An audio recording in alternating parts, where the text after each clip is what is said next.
Share बाजार में विदेशी निवेश को आकर्षित करने के लिए सरकार बजट में उपाय कर सकती है। बजट में ग्लोबल पेंशन और एंडाउनमेंट फंड्स को लॉन्ग टर्म कैपिटल गेन यानी एलटीजीसी में छूट मिल सकती है।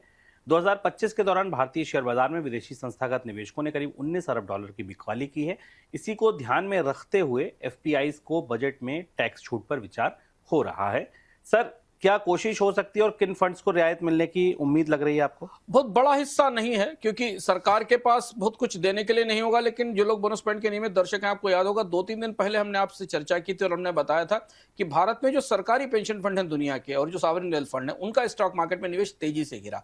एक साल में उसमें करीब करीब 50 से 60% की कमी आई क्योंकि उन्हें अलग अलग बाजारों में बेहतर निवेश के विकल्प मिले और एक बड़ा स्रोत है एफपीआई का जो भारतीय बाजार से निकल गया, उसे रोकने की कोशिश की जा रही है। तो चुनिंदा तौर पर कुछ ऐसी चीजें हैं जो कि सेक्शन 1023 में आती हैं। इसमें स्पेसिफाइड सॉवरेन वेल्थ फंड्स को और जो फॉरेन पेंशन फंड हैं उन्हें कुछ एग्जम्पशंस मिलेंगे इनकम टैक्स में, जिसमें कि डिविडेंड के आधार पर कैपिटल के रिपेट्रिएशन को लेकर होंगे। हालांकि आकार बहुत बड़ा नहीं है, पर सांकेतिक तौर पर सरकार इस बात का इशारा कर सकती है, वित्त मंत्री इस बात का इशारा बजट में कर सकती हैं कि अगर आप लंबे समय के लिए भारतीय बाजार में निवेशित रहना चाहते हैं, क्योंकि ये वही फंड है सॉवरेन वेल्थ फंड और पेंशन फंड जो लंबे समय के लिए बाजार में पैसा लगाते हैं, रहना चाहते हैं, तो उन्हें थोड़ा एक अतिरिक्त सुविधा, अतिरिक्त राहत टैक्स के तौर पर दी जा सकती है और इसका असर हो सकता है आने वाले दिनों में बाजार में विदेशी निवेश को बढ़ाने के तौर पर नजर आए। क्रिप्टो ट्रेड में गैर कानूनी गतिविधियों पर लगाम लगाने के लिए फाइनेंशियल इंटेलिजेंस यूनिट ने क्रिप्टो एक्सचेंजों के लिए सख्त नियम जारी किए हैं। सख्त नियमों में एंटी मनी लॉन्ड्रिंग और केवाईसी से जुड़े नियम हैं। नए नियमों के तहत एक्सचेंज पर ट्रेडिंग के लिए जुड़ने से पहले आपको अपनी लाइव सेल्फी और जियो टैगिंग जरूरी होगी। ये दिशा निर्देश पिछले हफ्ते जारी हो चुके हैं। सर, ये कौन से बदलाव हैं और बजट में क्या कुछ क्रिप्टो पे हो सकता है, आपको लगता है? सरकार क्रिप्टो के आसपास लगातार मनी लॉन्ड्रिंग के नियम टाइट कर रही है। हम आपको बराबर बता रहे हैं, नियमित दर्शकों को जो क्रिप्टो काउंटर में देखते हैं कि हम आपको छोटी छोटी जानकारियां भी देते हैं कि कहाँ क्या हो रहा है।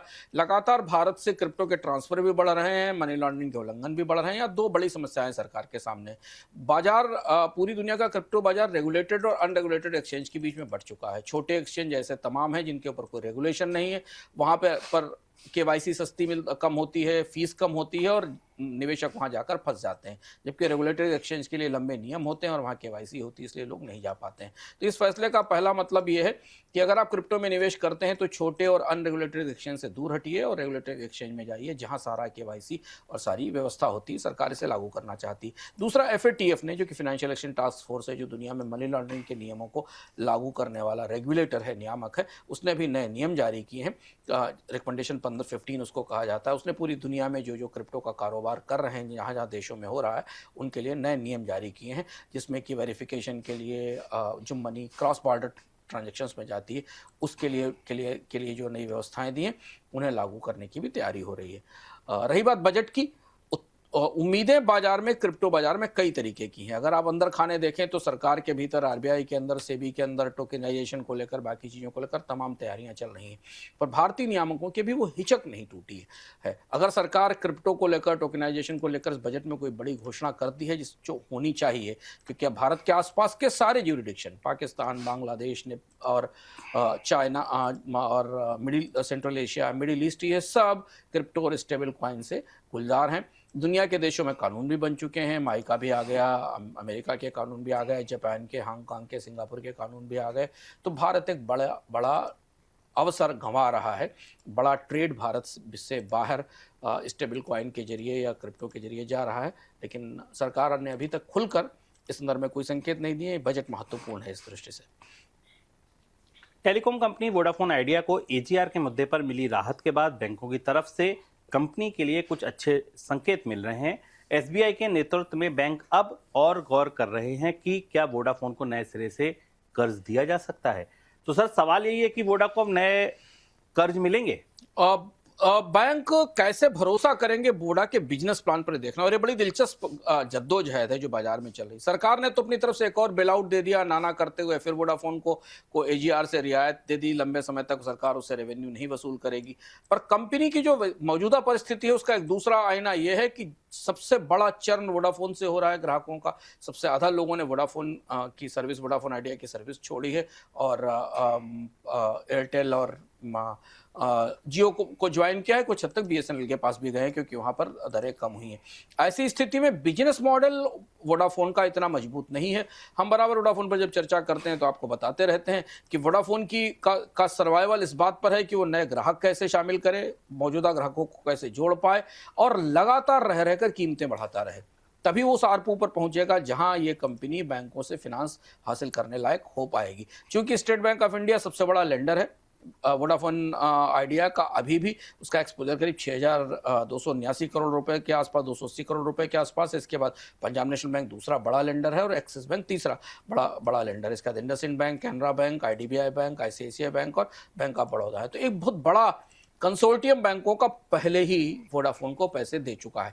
अब ये डील अगर नया कर्ज देने की तैयारी होती है तो किन शर्तों पर दी जाएंगी और क्या बैंक वोडाफोन के भविष्य पर दांव लगाएंगे, इससे बहुत कुछ तय होगा और इससे बाद स्टॉक मार्केट में कंपनी के स्टॉक्स का भविष्य भी तय होगा।